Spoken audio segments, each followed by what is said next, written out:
하나님 말씀은 출애굽기 11장입니다. 애굽 온 땅에 전무후무한 큰 부르짖음이 있으리라. 하나님께서 마지막으로 애굽을 향하여 지난 9번의 재앙과 근본적으로 다른 차원의 재앙이 있음을 전무후무한 큰 부르짖음으로 표현하시면서 말씀하고 계십니다. 하나님께서는 모세를 부르사 하나님이 하실 일들을 말씀하실 처음부터 출애굽의 모습은 반드시 바로왕이 이스라엘 백성들을 쫓아내서 나오게 될 것과 이웃 사람들에게서 은금 패물과 의복을 구하여 입고 나올 것을 말씀하셨었습니다.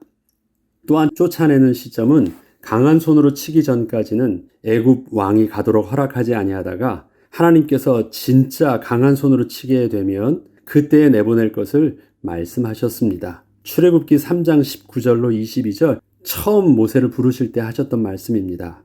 내가 아노니 강한 손으로 치기 전에는 애굽 왕이 너희가 가도록 허락하지 아니하다가 내가 내 손을 들어 애굽 중에 여러 가지 이적으로 그 나라를 친 후에야 그가 너희를 보내리라. 내가 애굽 사람으로 이 백성에게 은혜를 입히게 할지라. 너희가 나갈 때 빈손으로 가지 아니하리니 여인들은 모두 그 이웃 사람과 및 자기 집에 거류해야 하는 여인에게 은 패물과 금 패물과 의복을 구하여 너희의 자녀를 꾸미라. 너희는 애굽 사람들의 물품을 취하리라. 바로왕이 이스라엘 백성을 쫓아낸다는 것은 그 모습이 스스로 항복하는 겸손의 모습이 아닙니다. 실제로 그 내부에서는 모든 것을 다 잃었고 아무런 힘이 없을지라도 겉으로는 아직도 자기가 힘이 남아있는 것처럼 보여주면서 끝까지 자기가 쓸 수 있는 권세를 사용하고 있는 모습인 것입니다. 그리고 그 시점에 그가 경험하게 될 진짜 강한 손이 치는 경험은 그동안 애굽의 온 땅에서 자기보다 강한 손은 전혀 보지 못했던 그 힘과 권세를 보게 될 것입니다.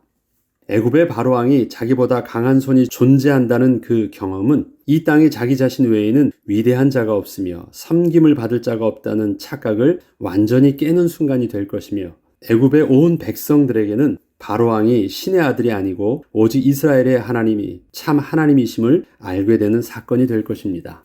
출애굽기 11장 1절로 2절에 보면 여호와께서 모세에게 이르시기를 내가 이제 한 가지 재앙을 바로와 애굽에 내린 후에야 그가 너희를 여기서 내보내리라. 그가 너희를 내보낼 때에는 여기서 반드시 다 쫓아내리니 백성에게 말하여 사람들에게 각기 이웃들에게 은금 패물을 구하게 하라 하시더니 바로왕이 반드시 쫓아낸다는 것을 이스라엘 입장에서 한 번 더 본다면 마침내 겪게 될 출애굽이란 사건은 이스라엘 백성들이 스스로 선택해서 여유 있게 결정하고 원하면 남아있을 수도 있는 입장이 아니라 상황이 급변하여서 누구든지 이스라엘 백성이라면 반드시 나가지 않으면 안 되는 상황으로 몰려가게 되는 것을 말합니다. 그토록 강팍했던 바로왕이 한 번도 놓지 않고 꽉 붙잡고 있던 자기 손을 풀어서 오히려 내버리듯 그렇게 나가라고 한다는 말은 이제껏 애굽의 종으로 살아왔던 이스라엘 백성들 입장에서는 도저히 상상할 수 없던 소식을 듣게 되는 것입니다. 이것은 오히려 이스라엘 백성에게는 당황스러운 사건이 될 수도 있을 것입니다.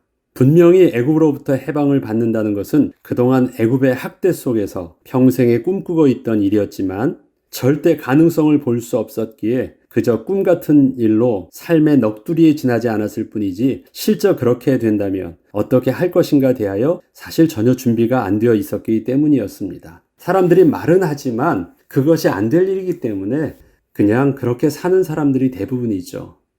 그렇기 때문에 하나님께서는 즉시 나가라고 쫓아내는 바로왕의 명령이 있기 전에 먼저 우선적으로 모세를 통하여 이스라엘 백성들에게 광야로 나갈 준비를 하게 하셨습니다.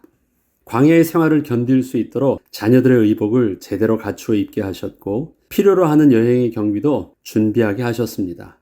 이러한 의복과 은금 패물은 그동안 자신들과 이웃 주민으로 함께 살고 있던 애굽 백성들에게서 얻게 하셨습니다. 애굽에서 이젠 그들이 광야로 나가면 반관아세 일교차와 또 떼약볕이나 여러 많은 것들이 정말 보호받을 수 있는 많은 것들을 필요로 하게 됩니다. 아무것도 준비가 되어 있지 않았거든요. 가난하고 또 어린 아이들까지 미처 신경 쓰면서 할 만한 것이 없었습니다. 거의 벗고 살다시피 한 그들의 삶 속에서 가기 전에 제일 먼저 필요한 것, 아이들은 보호받을 옷과 어른들 입장에서는 또 나갔을 때 필요로 하는 모든 것들은 다 채워져야 됐어요. 그들은 상상치 못하는 일들입니다, 지금. 근데 하나님께서 미리 준비하게 하시는 일들입니다. 하나님께서는 쫓겨나가게 되는 이스라엘 백성들의 모습이 이웃 사람의 눈에는 안타까워 보이게 하셔서 저들로부터 긍휼한 마음으로 도움을 받게 하셨습니다. 비록 종의 모습으로 애굽 사람들에게 학대를 받으며 애굽 땅에서 살고는 있었지만 그렇다고 해서 애굽을 떠나서 광야로 쫓겨난다는 것은 아예 죽으라고 하는 것과 다를 바 없었기 때문입니다. 저들 눈에는 어쩌면 광야보다는 종의 모습이라도 애굽에 남아있는 것이 나을 수도 있게 보였습니다. 지금 하나님께서 이스라엘 백성들에게 주위에 있는 애굽 사람들입니다. 그러면 고센 땅에서 지금 함께 같이 살고 있는 이웃 사람들이에요. 저 고센 땅을 떠나서 애굽 사람들한테 가는 것이 아니라 바로 이웃 주민입니다. 그러나 이스라엘 사람들이 아닌 사람들에게 은금 패물을 또 옷을 구하게 합니다. 그런데 저들이 줄 때는요, 그것을 불쌍한 마음으로 주어요. 만약에 그들이 나가게 되었을 경우 저들의 지금 신분은 학대받는 신분이고 천한 노예의 신분으로 전락되어 있잖아요. 그런데도 그렇게 사는 것이 그래도 광야로 쫓겨나는 것보다 훨씬 더 나은 것이에요. 그렇게 될 수 있는 상황을 저들에게 은혜를 입게 하셨다. 그들 눈에 호의를 베풀고 긍휼한 마음으로 이스라엘 백성들을 보게 하셨다라는 것은요, 저들 눈에도 이스라엘 백성들이 혹시 나가게 된다는 것이 그렇게 좋은 일들은 아닌 것처럼 보인 것이에요. 그냥 해방의 기쁨을 누리는 그러한 축복으로 보이지는 않은 것입니다. 쫓겨난다라는 의미가 그런 것입니다. 하나님께서는 마침내 당신의 시간표가 되어서 약속하셨던 축복된 길로 하나님의 백성들을 이끄실 때 그동안 비록 힘이 들고 불편해 보였어도 오랫동안 그렇게 익숙해져 있었기에 쉽게 포기치 못하는 당신의 백성들을 위해서 그 변화되는 상황의 모습을 어쩌면 다른 것은 선택할 수 없는 삶의 막다른 길로 내몰리고 있는 듯한 순간이 되도록 이끄시기도 하십니다. 이것은 주위에 누가 보더라도 큰일이 일어난 것처럼 보이기도 하지만 세상은 알 수 없는 하나님의 백성을 위하신 더 크신 하나님의 섭리인 것입니다. 저와 여러분이 선택하는 순간을 한번 보죠. 저와 여러분이 이곳에 미국 땅에 오거나 이곳에 남거나 아니면 다른 직장을 구하거나 다른 그 어떤 변화를 할 때 그게 싫어서 버리고 스스로 새로운 것을 선택한다? 그러한 결정보다는 오히려 상황이 좀 불편해 보였어도 내가 견디면서 살고 싶었는데 왜? 삶에 안정되어 있는 나름대로의 시스템이었으니까. 그런데 그것이 갑작스럽게 변화되는 사건들, 내몰리는 것 같은 순간이었고 또 나의 의도와는 상관없이 어쩔 수밖에 없는 선택을 해야만 하는 순간처럼 보이는 것이 우리의 삶의 순간 속에서 우리가 변화되는 그 시점에서의 모습들이 더 많았습니다. 그런데 그러한 모습이 되돌아보면 우리는 또 이러한 고백을 하게 하긴 합니다. 만약에 그때 내게 그런 일들이 없었다면 지금의 이 축복과 지금의 이러한 모습으로 내가 바뀔 수 있었고 변할 수 있었을까? 그때는 그것이 이해할 수 없는 사건이었고 아픔이었고 또 상처였고 원망이었고 상실의 아픔처럼 보였는데 돌이켜보면 그렇게 놓을 수밖에 없었던 내 모습이 지금의 이 변화에 대해서는 반드시 필요했던 모습이었던 것을 또한 부인할 수 없어요. 하나님께서 지금 이스라엘 백성들에게 전무후무한 응답이 필요했던 것, 그 다음에 쫓아내는 모습으로 하나님께서 가게 하신 이유는 바로 삶의 가장 중요한 순간 그 의지로는 스스로 변화할 수 없는 너무 길들여져 있고 너무 그곳에 붙잡혀 있었기 때문에 스스로 할 수 없는 부분들을 하나님이 강권적으로 그 삶과 그의 신분을 변화시키기 위한 하나님의 특별한 방법이셨던 것입니다. 이것을 그 순간에서는 잘 모를 수 있잖아요. 지나고 나면 우리의 제3자의 시점에서 그 역사를 바라보면 우리는 그렇게 편하게 말할 수 있지만 그 순간 당사자에게 있어서는 참으로 당황스러운 일도 될 수 있을 것입니다. 그것을 지금 이스라엘 백성들이 맞이하고 있는 것입니다. 모세가 애굽 사람들에게 위대하게 보였다. 출애굽기 11장 3절에는 여호와께서 그 백성으로 애굽 사람의 은혜를 받게 하셨고 또 그 사람 모세는 애굽 땅에 있는 바로의 신하와 백성의 눈에 아주 위대하게 보였더라. 하나님께서 이스라엘 백성들의 모습과 또 모세의 모습을 애굽 사람들에게 있어서는 모세는 위대하게 보이게 하시고 애굽 사람들은 은혜의 눈으로 바라보게 하시고 긍휼의 눈으로 또 이스라엘 백성들을 바라보게 하셨어요. 이것은 하나님이 저들의 마음과 생각을 또 저들의 눈을 새롭게 열어서 보게 하신 하나님의 주권적 섭리이셨습니다. 마침내 하나님께서 이스라엘 백성을 출애굽하실 시간이 되셨을 때 가장 먼저 바뀌게 하신 것은 그동안 바로의 신하와 온 애굽 땅의 백성들에게 바로 왕과 비교해 볼 때 모세의 모습은 아주 우습게 여겨졌었는데 실제 바로 왕보다도 더 위대한 자로 보이게 하신 것입니다. 신의 아들 바로 왕과 하나님의 대리자로 선 모세를 통하여 누가 진짜 참된 신의 보냄을 받은 자인지 비로소 저들이 구분을 하기 시작했다는 것입니다. 애굽의 왕좌에 바로 왕이 앉아 있었으나 실제 그 영광과 위대함은 그 밑에 서 있는 모세가 진짜라는 사실이 구체적으로 드러나기 시작한 것입니다. 바로 왕이 모세를 위대하게 본 것이 아닙니다. 바로 왕의 신하들과 애굽의 모든 백성들이 바로 왕과 모세를 비교해서 진짜 위대한 자가 누구인지 구별되어 보기 시작했다는 것입니다. 이것은 그동안 바로 왕의 강력한 왕권 때문에 그만큼 대단해 보였던 애굽의 신들과 대조되어서 바로 왕 앞에 선 모세의 초라함 때문에 우습게 여겨졌던 이스라엘의 하나님이 이제는 정반대의 모습으로 바뀌게 된 것입니다. 결국 자기의 능력만큼 애굽의 신들을 위대하게 보이게 하면서 자신이 그 신의 대리 통치자인 것처럼 행세하며 신과 같은 대우를 받았던 바로 왕은 진짜 만물의 통치자이신 거룩하신 참 하나님이 모세를 통하여 드러나시자 감히 인간의 영광으로 하나님의 영광을 상대할 수 없게 된 것이었습니다. 이처럼 모세에게 보여지는 위대함과 그 영광 속에는 바로 왕처럼 세상의 그 어떤 것으로 떠받쳐져 있는 위대함이 아니었고 세상이 보기에는 비록 별 볼 일 없는 노인의 모습처럼 보였어도 실제로 살아계신 하나님으로 인하여 드러내 보여지는 참된 영광과 그 위대함이었습니다. 위대한 사람이 하나님을 위대하게 만드는 것이 아니라 위대하신 하나님이 사람을 세상에 가장 존귀한 자가 되게 하여 주실 것입니다. 하나님은 우리를 그러한 축복을 누리게 하시기 위해서 구원하여 주시고 인도하여 주신 거룩하고 위대한 분이십니다. 우리가 하나님께 영광을 돌린다고 할 때 우리가 위대해지는 만큼 하나님이 위대해지는 것이 아닙니다. 하나님은 우리에게 그것을 기대하고 우리를 다른 사람보다 구별해서 부르신 것이 아닙니다. 우리가 하나님 앞에서 나의 대단함과 또 나의 존재 가치를 증명해 보일 필요가 없습니다. 하나님이 쓸만해서 나를 부르신 것이 아니고 다른 사람보다 하나님의 영광을 위해서 가치 있는 존재이기 때문에 나를 선택하신 것이 아니기 때문에 그렇습니다. 저와 여러분의 모습은 세상에서 가장 천한 사람처럼 보이더라도 하나님은 우리를 통해서 하나님의 영광을 드러내 보이시겠다고 하신 것이지 우리를 통해서 하나님의 영광을 드러내 보이는 그런 주인공이 되라고 말씀하지 않으셨습니다. 우리에게 책임을 주지 않으세요. 하나님이 당신의 영광을 우리에게 입혀주셔서 우리를 가장 존귀한 자로 드러내 보이게 하여 주신다고 하시는 것입니다. 바로 왕 앞에 선 모세의 위대함은 하나님께서 세상 보기에는 천해 보이는 모세를 그렇게 위대하게 만들어주신 위대함이었습니다.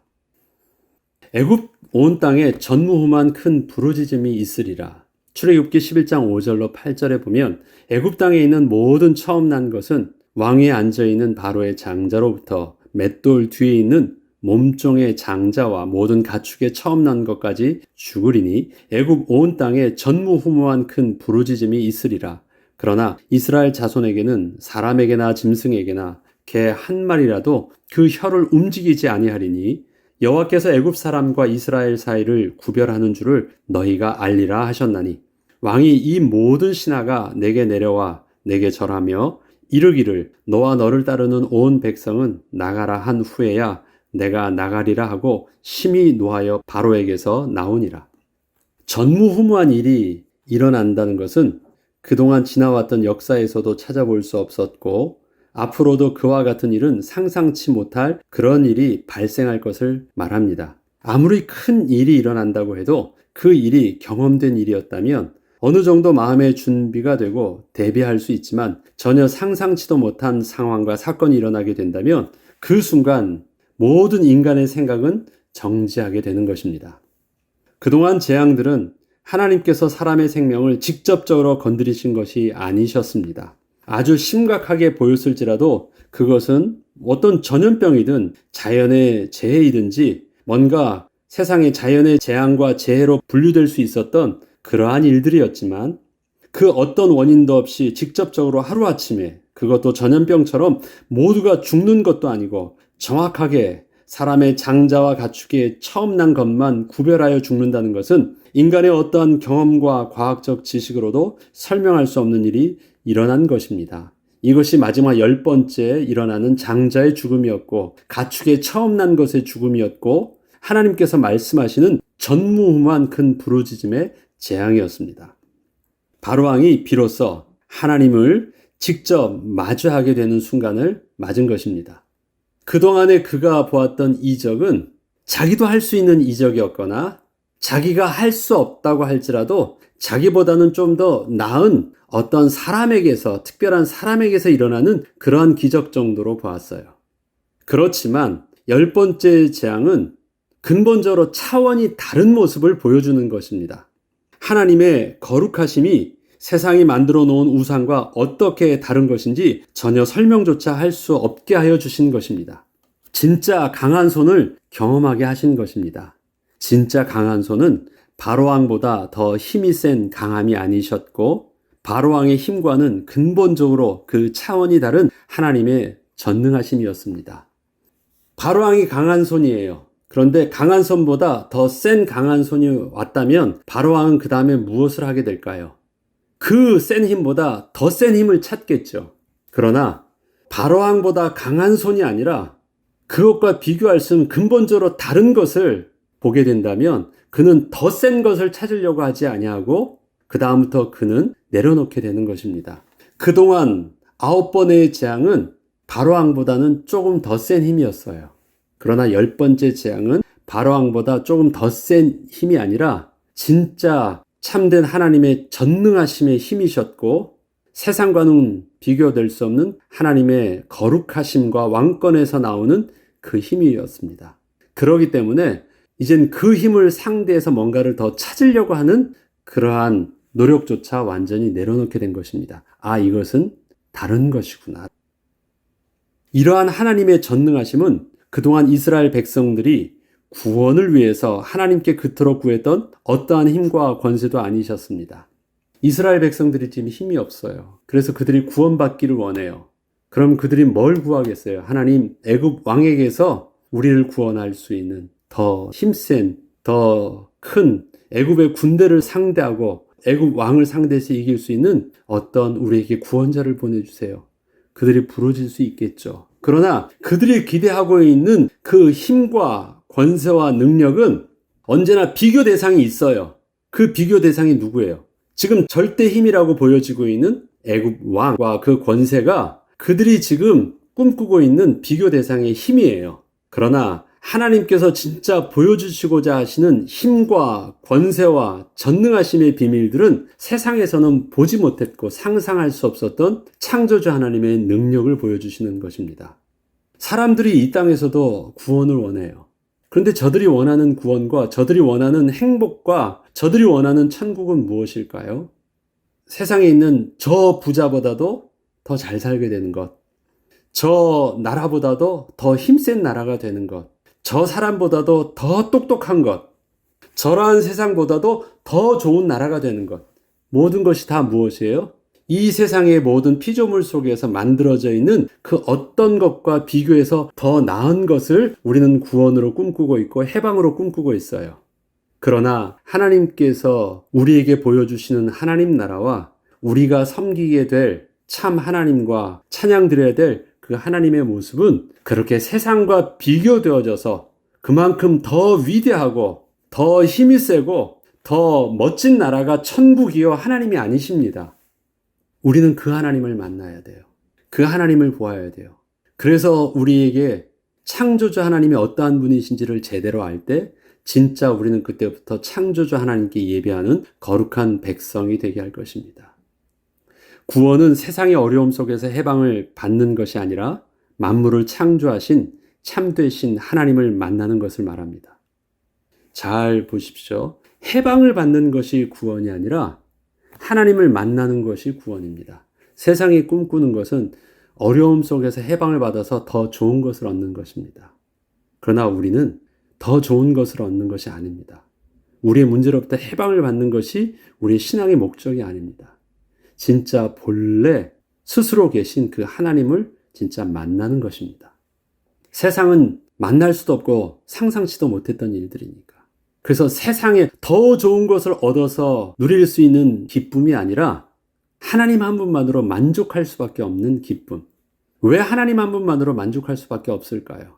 내가 지금보다 더 좋은 것을 얻게 되니까 또 그보다 더 좋은 것이 나타나서 나를 가난하게 만드는 것이 세상 사람들이 평생의 그 가난함과 문제 속에서 허덕거리고 있는 모습인데 우리는 한 번에 끝나요. 왜? 하나님 한 분만으로 만족할 수 있는 그 하나님을 만나는 축복이었기 때문에 지금보다 더 좋은 것을 얻게 되고 지금의 상황 속에서 해방되는 기쁨이 아니라 하나님을 만나는 기쁨이었기 때문에 우리에게 가난함이 없어지는 것이고 우리에게 갈급함이 없어지는 것이고 참다운 부요함과 평안함 속에서 거룩한 예배자로 온전히 섬기게 되는 이유가 있는 것입니다. 이스라엘 백성이 비로소 전능하신 참된 하나님을 만나 그 하나님을 섬기게 된 것을 말하는 것이 바로 그래서 하나님께서 말씀하시는 너희가 이 산에 와서 나를 섬기게 될 때야 그것이 바로 증거가 될 것이라 말씀하신 은혜입니다. 그리고 이스라엘 백성들이 우리는 하나님의 백성인즉 우리가 마땅한 바가 무엇하는 것이라고요? 하나님을 섬기는 것입니다. 하나님께 예배하는 것입니다라고 말한 이유인 것입니다. 이처럼 우리가 예수 그리스도를 통하여 모든 죄와 사단의 권세에서 해방을 받고 하나님의 자녀가 된 것은 하나님께서 하나님의 백성을 위하여 베푸신 전무후무한 창조의 기적으로 얻게 된 축복이 맞습니다. 10번째 재앙과 같은 것입니다. 이것은 창세전부터 이미 택하신 당신의 백성을 구별하셔서 베풀어 주신 특별한 은혜인 것입니다. 너무 쉽게 구원을 받으니까 이것이 얼마나 전무후무한 응답인지 우리가 큰 기적처럼 보이지 않으니까 몰라 보이지만 우리에게 일어난 구원의 사건이 전무후무한 응답이 되는 이유는 그 기적처럼 보이는 사건 때문이 아니라 그 기적이 우리가 하나님을 만나는 사건이었기 때문에 그렇습니다. 세상에선 큰 힘을 필요로 말합니다. 구원을 얻어야 되니까. 그러나 그 큰 힘은 하나님을 만나게 하지 못합니다. 그러나 하나님의 창조의 기적은 하나님께서 생명을 부활케 하시는 죽으셨다가 살아나시는 예수 그리스도를 통해서 십자가의 죽으심과 또 사흘 후에 살아나는 사건이 왜 우리에게 전무후무한 구원의 응답이 됐냐? 그것을 통해서 우리는 생명이 살아나는 사실과 비로소 하나님을 사실적으로 모실 수 있는 산자가 되는 축복을 누리기 때문에 그렇습니다. 우리는 이렇게 얻게 된 구원의 은혜를 가지고 창조자 하나님을 찬양하며 섬기는 거룩한 백성이요 참된 예배자인 것입니다. 우리는 이 비밀들을 잘 알아야 되겠습니다. 내가 지금 얻게 된 것은 하나님의 10가지 이적 속에서 어떠한 이적으로 말미암은 것인가? 세상은 9가지 이적만 있어도 충분히 잘 살 수 있을 것 같아요. 그 정도 능력이면 세상을 상대해서 뭔가 구원을 얻는데 필요할 만큼 많은 이적이 될 수 있죠. 그러나 하나님은 그것을 구원이라고 말씀하지 않으십니다. 생명을 컨트롤할 수 있는 기적. 하나님이 직접 생명의 주관자이심을 보여주는 기적. 그 하나님이 우리의 생명을 살려주신 것입니다. 그 기적의 주인공이 저와 여러분입니다. 그리고 그 기적의 비밀을 가지고 우리는 하나님께 거룩한 예배자로 삼은 것이고 그 예배의 비밀들을 오늘도 날마다 감격함으로 하나님께 찬양하며 예배하는 것입니다. 그 은혜의 비밀 따라 산자의 축복을 누리는 또 오늘 하루가 되길 주의 이름으로 축복합니다. 기도하겠습니다. 하나님 아버지, 우리에게 예수 그리스도를 통하여 얻게 된 구원의 비밀이 바로 전무후무한 하나님의 창조의 능력이요 모든 사단의 권세는 큰 부르짖음으로 비로소 항복하게 되는 그 사건이었음을 또 애굽의 마지막 10가지 재앙의 기적을 통해서 우리에게 다시금 확인하게 해주시니 감사합니다. 하나님, 우리에게 하나님을 섬기는 거룩한 백성의 모습으로 변화시켜 주셨사오니 이 삶의 모습이 이 땅에 사는 동안 멈춰지지 않도록 날마다 우리를 선한 길로 인도하여 주시고 하나님을 찬양하는 이 거룩한 비밀들을 또 예비된 하나님의 백성들을 만나게 되사 함께 누릴 수 있도록 은혜를 내려 주옵소서. 감사드리며 우리 주 예수 그리스도 이름으로 기도합니다. 아멘.